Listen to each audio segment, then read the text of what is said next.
Me diz uma coisa, Cristina, como é que você identifica sendo um ponto de convergência desses estudos? Você identifica um ponto de convergência? Como seria? Então, eu vejo que essas reflexões, elas evidenciam que o direito, ele está em franca transição, né? Assim, dirigida para alcançar cada vez mais a concretude dos direitos fundamentais. E a gente pode dizer que tanto mais a gente vai conferir concretude para os direitos fundamentais, maior efetividade a gente vai dar, naturalmente, para o princípio da dignidade da pessoa humana, que é o princípio fundamental do Estado Democrático de Direito, né? Então, o ponto de convergência desses estudos é a confirmação, eu vejo assim, né, que é a confirmação do Estado Democrático de Direito como um direito fundamental, lá, da quarta dimensão, né? E ele está centrado no princípio da dignidade da pessoa humana, né? Então, o que a gente vê é que existe um movimento global que também, né, que nesse movimento também se enquadra o ordenamento jurídico brasileiro nosso, né, conduzindo para o inevitável reconhecimento de que a pessoa humana é o centro, o foco, a justificativa de toda e qualquer atuação estatal e também a preponderância da sua dignidade é o que legitima as relações entre particulares. Então, assim, eu vejo assim, esse é o centro, sabe? Os direitos fundamentais, eles se irradiam, né, desse princípio mãe, que é a dignidade da pessoa humana, né, assim tem, e que dão o tom da interpretação para todas as relações. É assim que eu vejo essa convergência. E nós podemos notar também, né, que o nosso ordenamento jurídico, tanto no que diz respeito ao direito material, como no que diz respeito ao direito processual, ele vem sendo preparado para esse momento, né, em que esses novos direitos começam a ser demandados perante o Poder Judiciário, né? O Código de Defesa do Consumidor, o Estatuto da Criança e do Adolescente, né, no âmbito do direito material, eles são marcos dessa mudança. O Estatuto do Idoso. O Estatuto do Idoso, né, eles são marcos dessa mudança de eixo, né, que vem confirmar a centralidade da dignidade humana, né, no centro das relações, né, ainda mesmo entre particulares. Aí o Código Civil de 2002, né, ele surge aí na mesma linha, impregnado de conceitos jurídicos indeterminados, né, de cláusulas gerais, a previsão expressa da boa-fé objetiva, da função social da propriedade, da função social dos contratos, né, ou seja, essa abertura, né. Em sede processual, a gente vai falar da lei dos juizados especiais como um marco, né, dessa valorização das partes na composição das soluções para os seus próprios conflitos, né? E aí eu vejo assim, né, o estabelecimento das cláusulas abertas, preceitos jurídicos indeterminados, né, a normatividade dos princípios, né, e ao mesmo tempo a valorização e o incentivo de um aparato, né, processual que viabiliza a maior participação dos envolvidos no conflito através da mediação, através da conciliação, né, e que estabelece, como a gente já falou aqui, né, mesmo dentro do processo tradicional, o dever de respeito aos princípios da cooperação, da lealdade, da boa-fé, né, tudo isso são ferramentas normativas, né, que já estão positivadas em favor do operador do direito, que delas, então, deverá se valer para solucionar os conflitos. Isso já está pronto, né? Isso já existe, né? Então, nessa era tecnológica, em que esses direitos eles estão sendo precipitados, eu considero isso. Está havendo uma precipitação dessas necessidades que costumavam ficar, de repente, até escondidas. Não está dando mais para não se incomodar com elas diante de tantas mídias sociais, de tantas questões, né, de como a gente está sendo exposto. Então, essas necessidades e esses direitos, eles estão aparecendo e o nosso ordenamento jurídico, eu vejo que ele está pronto para isso, com essa abertura para a gente olhar para as necessidades reais das pessoas e conseguir, no mínimo, encaminhar para uma solução que possa satisfazer na maior medida do possível as necessidades de todas as pessoas envolvidas no conflito, né? Cristiana, me diz uma coisa, como é que esses estudos eles podem ter uma relação, se relacionar com a comunicação não violenta, com as ferramentas desenvolvidas nas diversas escolas de mediação ou de justiça restaurativa? Olha, sabe, assim, antes um pouco da gente avançar e fazer essa, né, eu quero fazer uma observação que embora a gente fale em novos direitos, né, a gente está falando aqui de novos direitos, né, quando a gente se refere às mais recentes dimensões dos direitos fundamentais, a gente pode perceber que a quinta dimensão dos direitos fundamentais, ela encontra o seu foco nos direitos mais primordiais da pessoa humana. É aquilo mais básico, né? É o mais simples, é o mais profundo, né? Então, o direito à paz, à compaixão, ao amor, ao cuidado, né?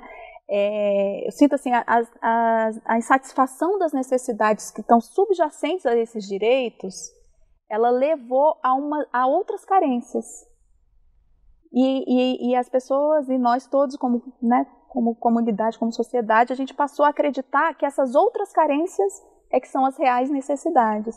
E daí, essas carências mais exteriores, né, essas necessidades mais exteriores, e aí foram conduzindo a cada vez camadas mais exteriores.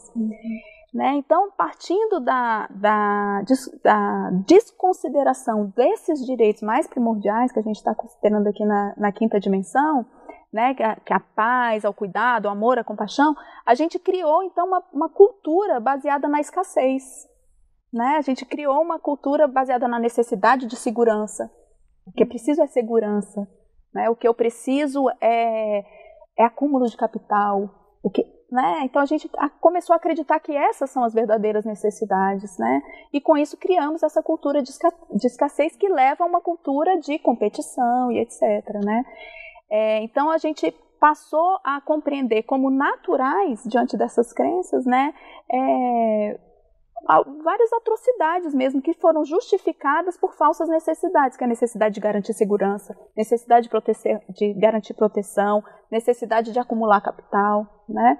Então, embora automaticamente a gente fale assim, o avanço do estudo tem levado a gente cada vez mais longe no reconhecimento dos direitos, na verdade a gente está fazendo, a evolução está representando um caminho de volta para aquilo que é mais essencial, né? Então ele nos aproxima cada vez mais do reconhecimento das necessidades primordiais, né, do ser humano e que estão condensados nos direitos da quinta dimensão, né, que constituem um núcleo fundamental da dignidade da pessoa humana e que, se forem considerados prioritários, né, se a gente considerar que a dignidade da pessoa humana e esses direitos da quinta dimensão eles devem ser valorizados e considerados na solução dos conflitos, né, a gente vai, então, se eles forem considerados como vetores, né, de interpretação das relações, etc., a gente vai conseguir, aos poucos, transmutar dessa cultura baseada na escassez, né, baseada no litígio, para uma verdadeira cultura de paz, de cooperação, de prosperidade, porque a gente vai estar conversando nesse outro nível, que é um nível de cooperação, que é um nível de compaixão, que é um nível de amor, de paz, etc. Fortalecimento do diálogo. Exatamente. E aí a gente entra com a comunicação não violenta, porque comunicação não violenta, você que é jornalista sabe, né? Comunicação é a base dos relacionamentos. E depois, né, quem já foi jornalista e veio ser juíza sabe disso mais ainda. Comunicação é a base dos relacionamentos. Sim. Eu acho que eu estou certa, sim. Com certeza. É a base dos relacionamentos, e relacionamento é o que a gente lida aqui no Poder Judiciário. Então, a gente começando a mudar a forma de se comunicar, né, e de interpretar a comunicação das pessoas, né, como a gente vai interpretar um contrato, ou seja, aquela comunicação que foi a vida entre aquelas duas partes. A gente, como juiz, como a gente vai interpretar? A partir da não violência. Então, né, se a gente está falando do direito fundamental, né, um direito fundamental e normativo à paz, à compaixão, ao amor, né, ao respeito, então enfim, da dignidade da pessoa humana, a gente está falando de uma cultura que envolve não violência, que é isso que a gente está falando, a modificação dos diálogos, né?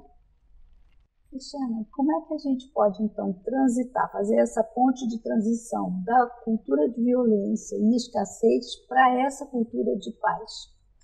Então, aí para responder essa pergunta, né, eu vou invocar o estudo da quarta onda do acesso à justiça, né? De que trata Kim Economics. Consistente na formação humanística mesmo, né? Que deve impregnar as escolas de direito e alcançar de qualquer sorte os operadores do direito, né? A gente precisa aprender o que tradicionalmente e culturalmente não esteve nos currículos escolares, nem escolares nem acadêmicos, né? Assim.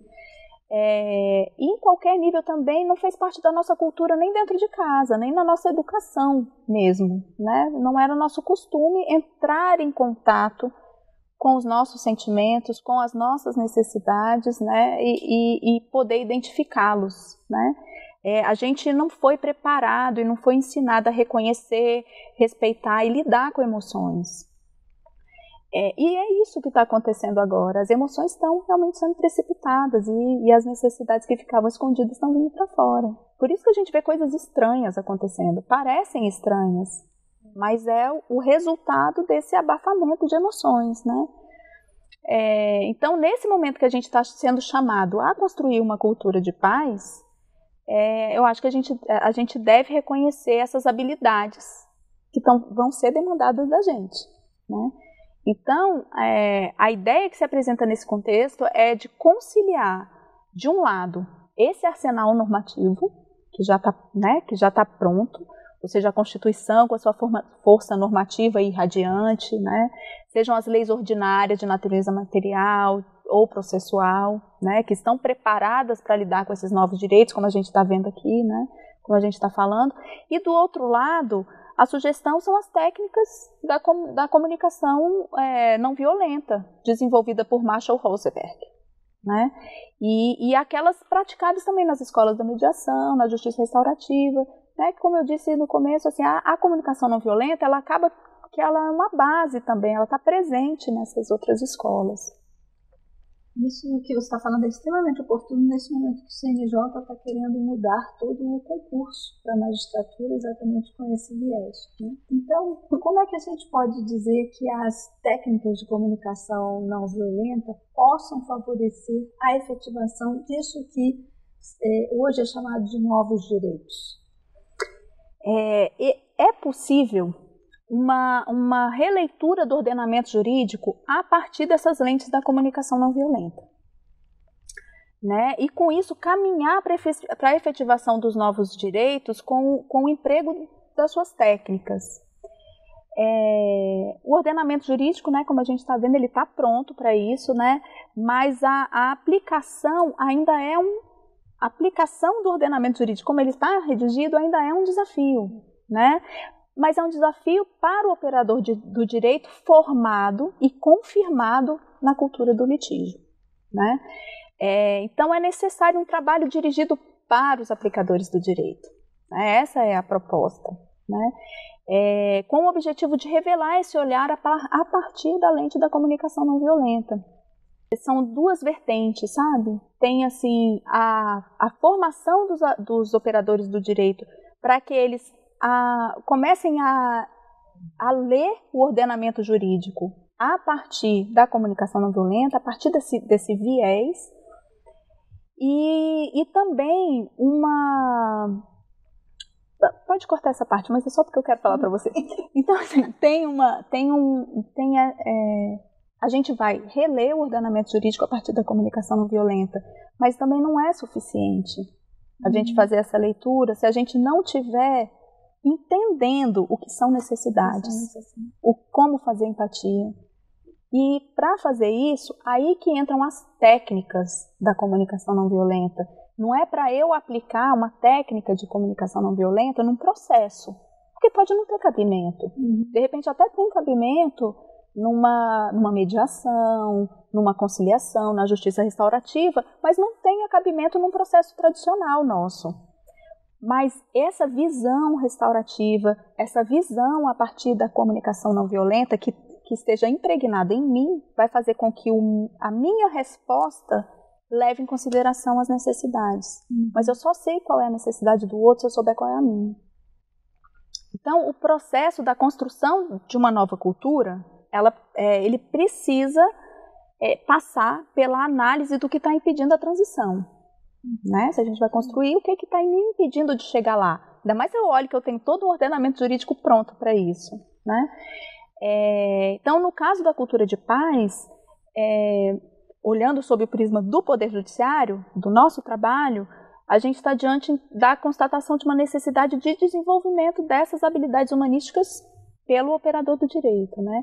E essas habilidades, elas são desenvolvidas na medida em que o operador do direito passa a se acostumar a identificar as necessidades e sentimentos que estão por trás das demandas que são apresentadas para eles, né? Que é isso que a gente está falando aqui. E para que ele adquira esse hábito, é essencial que ele passe a investigar e observar o modo como ele enxerga a si mesmo, como ele reconhece as suas necessidades, como ele valoriza as próprias necessidades e satisfaz as próprias necessidades, né? Então não basta o operador do direito ter acesso às ferramentas propostas nem pela comunicação não violenta, né? Ou as escolas da mediação e etc.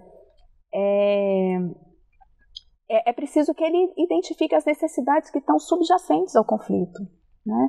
E entre a efetivação, então, dos direitos fundamentais da quinta dimensão, né, e as ferramentas da comunicação não violenta, que é essa proposta, né, existe aí uma ponte a ser atravessada, né? Sob pena de a gente continuar fazendo mais do mesmo. Se a gente continuar olhando com os nossos olhares, a partir do que tem, sem uma transformação de como a gente enxerga o mundo, a gente vai continuar fazendo com a lei nova o que era feito antigamente, que são os exemplos, por exemplo, do juizado especial, quando a gente chega em alguns juizados fora de Brasília, que ordinarizam o feito, né? Então, por exemplo, né? Então, a ponte é justamente esse olhar para o interior, né? A fim de identificar o que em cada um de nós impede a efetivação desses direitos, né? Seja porque a gente não dá atenção, que é o mais comum, a gente não aprendeu a olhar, então não damos atenção para as nossas necessidades pessoais, ou não damos atenção para as necessidades de quem está perto da gente, seja num pequeno círculo ou num grande círculo de relacionamento, né? Então, esse conhecimento de si mesmo, né, e das necessidades e sentimentos que são comuns. Por que passa por mim? Porque as minhas necessidades e sentimentos costumam ser o que outras pessoas sentem e necessitam. Às vezes não nas mesmas situações, mas é o que a gente fala de humanidade comum, né? Na comunicação não violenta fala muito da humanidade comum, né? Então, esse conhecimento ele vai proporcionar a habilidade socioemocional necessária para lidar com o nível de insatisfação que tem se manifestado nos conflitos atualmente, né? Então, além da compreensão do momento atual, né, da evolução dos direitos fundamentais, que está a exigir esse reconhecimento do direito à paz, à compaixão, né, e também das ferramentas da comunicação não violenta, é preciso trabalhar essa ponte da autoinvestigação.